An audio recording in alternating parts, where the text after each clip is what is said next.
Karena apa? Kalau orang Jawa ngomong yang tidak sesuai dengan ajarannya itu dikatakan atau diklaim atau dibilang orang Jawa itu menistakan agama. Nah ini kiai yang menjadi panutan. Terus ngomongnya ngresak mangape cangkepe sak jiplake cocote. Apakah bukan ini penistaan juga?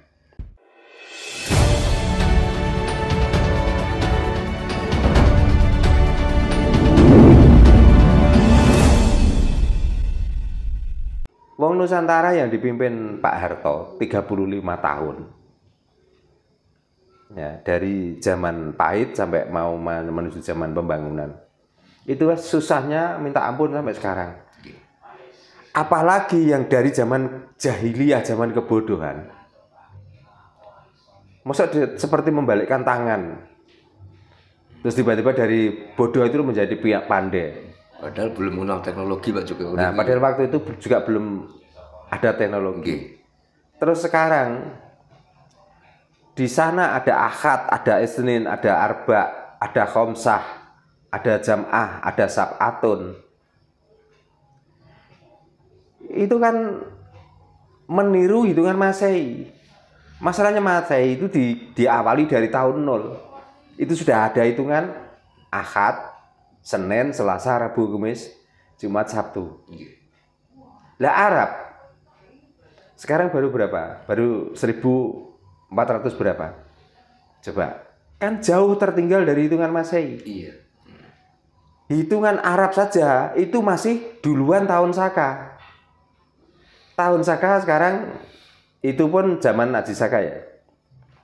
1700 sekian. Nah, tahun Masehi 1400 itu selisih berapa tahun? 3 tahun. 300 tahun artinya sudah 3 abad. Loh kok terus ada kiai yang menyatakan bahwa orang Jawa itu mengikuti ajaran Sayyidina Ali. Ya inilah yang mungkin kalau orang Jawa itu mau. Ini perlu dilaporkan. Betul Pak. Bahwa dia adalah penistaan Jawa. Karena apa? Kalau orang Jawa ngomong yang tidak sesuai dengan ajarannya itu dikatakan atau diklaim atau dibilang orang Jawa itu menistakan agama. Nah ini kiai yang menjadi panutan. Terus ngomongnya ngresak mangape cangkepe sak jiplake cocote. Apakah bukan ini penistaan juga? Terus dia itu hidup di mana? Nah takutnya karena ini sebutannya kiai dia mesti punya murid, punya santri. Ini kalau muridnya, santrinya ini percaya, kan sama saja dengan pembodohan. Gitu Pak.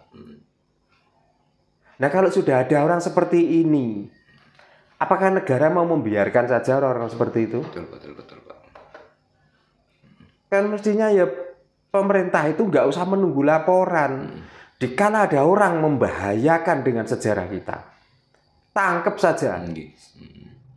Masukkan penjara wel, karuan. Bukan kok malah sebaliknya Pak ya. Jika ada orang yang menyudutkan atau menjelekkan satu ajaran agama, ditangkap gitu Pak, penistaan. Nah makanya sebenarnya yang menistakan agama itu ya orang-orang yang memegang agama itu kok sebenarnya yang menistakan. Makanya yang saya sesalkan tuh pemerintahan itu di mana sampai saat ini?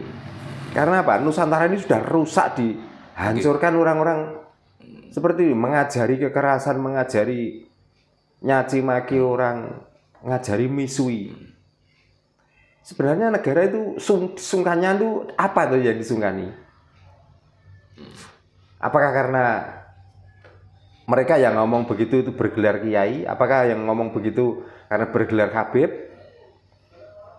Apa kira-kira tanpa menghormati kiai dan Habib keweden rasa mlebu swarga? Orang yang mempunyai pikiran tanpa mengikuti kiai, tanpa mengikuti Habib, terus tidak akan mendapatkan syafaat dan tidak masuk surga. Iku otak bonor. Nek gak otak bonor gak mungkin. Gitu loh. Wong manusia saja kok bisa mensyafaati. Yang bisa mensyafaati orang bisa masuk surga itu adalah perilakunya masing-masing. Bukan orang lain Pak ya. Bukan orang lain. Nah kita sudah didogma harus mengikuti orang lain. Tanpa mengikuti orang lain itu tidak akan mendapatkan syafaat dan kita tidak akan diajak bareng-bareng masuk ke tempat yang dijanjikan yang indah itu. Ini nek utak keblinger, nek utak bonor, itu gak mungkin. Ini nih. Oke.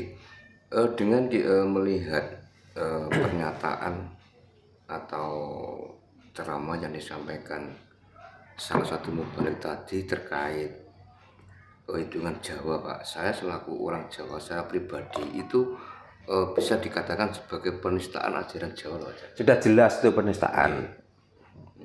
Ya, makanya orang Jawa itu repot. Nggih. Mau lapor belum tentu ditanggapi. Nggih, Pak. Nggak lapor, orang yang berkuasa ini seolah-olah tutup mata, tutup telinga, tidak memperhatikan itu. Orang yang berkuasa tidak mengkhawatirkan anak bangsa ini loh.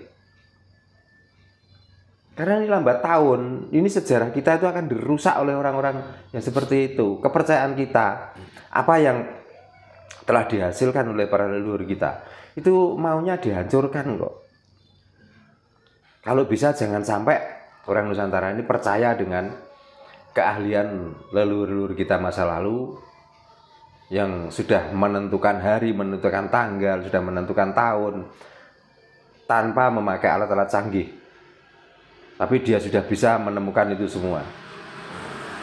Tapi gara-gara agama Rusak semua, Pak. akhirnya itu semua akan dihapus dan dihilangkan. Kalau bisa orang Jawa itu jangan sampai masih mengenali jati dirinya. Padahal di mana saja negara itu mau maju, negara itu mau jaya, itu kalau masih negara itu masih melestarikan budayanya. Tapi kalau negara sudah mengikuti budaya orang luar, saya nggak yakin negara ini mau maju. Sekarang pertengkaran tiap hari di instansi manapun itu rata-rata orang berani mencaci maki, orang berani menyalahkan, orang berani merendahkan orang lain. Itu kan ajaran agama loh. Sadar tidak sadar, coba koreksi. Awalnya apa orang itu sampai nggak mau menghargai orang lain? Coba, seorang presiden tidak mau memanggil nama dengan Pak, langsung disebut namanya sendiri. Ini kalau nggak ajaran agama, nggak mungkin. Kalau ajaran orang Jawa, oh masih paling tidak Raden, paling tidak Bapak, paling tidak iya, ingkang sinuwun. Tapi kalau sudah dogma dari agama, karena agama itu memang mengajarkan begitu. Kalau dianggap ini nggak sesuai dan tidak ya pokoknya nggak sesuai dengan ajaran agama, untuk apa dipanggil Pak? Negara saja dikatakan negara togut. Ya, pemerintahnya dikatakan pemerintah apa? Wis sak muni-munine lah. Ini semua apakah ini ajaran dari Kapitayan Jawa? Kan nggak ada sama sekali. Ini semua kan ajaran agama. Makanya kalau mau memikirkan dengan jernih, berpikir dengan jernih, mau diangen-angen sing beneran.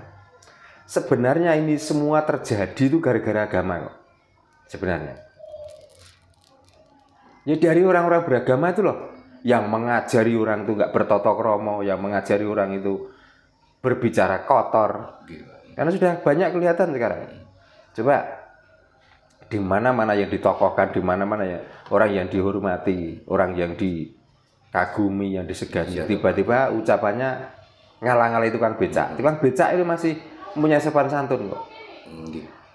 Sekarang orang yang sudah dipanggil Gus, orang yang dipanggil Kiai, tiba-tiba mencaci maki dianggap candaan tiap hari, ya, melecehkan orang lain dianggap itu sudah bahasa sehari-hari. Berarti kan orang-orang agama itu bahasanya bahasa kotor, nggak ada bahasa baik. Sekarang contoh kecil Pak ya, kita hampir tiap hari itu dengar. Dulu orang Jawa ketika anak memanggil orang tua kan Pak, Mbok itu kan Seperti itu nih Raja. Iya. Sekarang diganti Abi, Ya. ganti Umi. Nah, Ya aboh. padahal kan itu kan bukti kalau kita sudah dijajah. Ya memang sudah dijajah, sudah diajari seperti itu karena apa? Supaya kalau bisa Nusantara pun kalau bisa jangan pakai bahasa Jawa. Kalau bisa pakailah bahasa Arab. Nggih, nggih. Karena bahasa Arab katanya bahasa Tuhan. Gitu loh. Nah, kalau bahasa Arab itu bahasa Tuhan, berarti orang yang pertama di dunia itu bahasanya Arab semua itu. Nah, Arab lu lagi pirang pontolele. Kos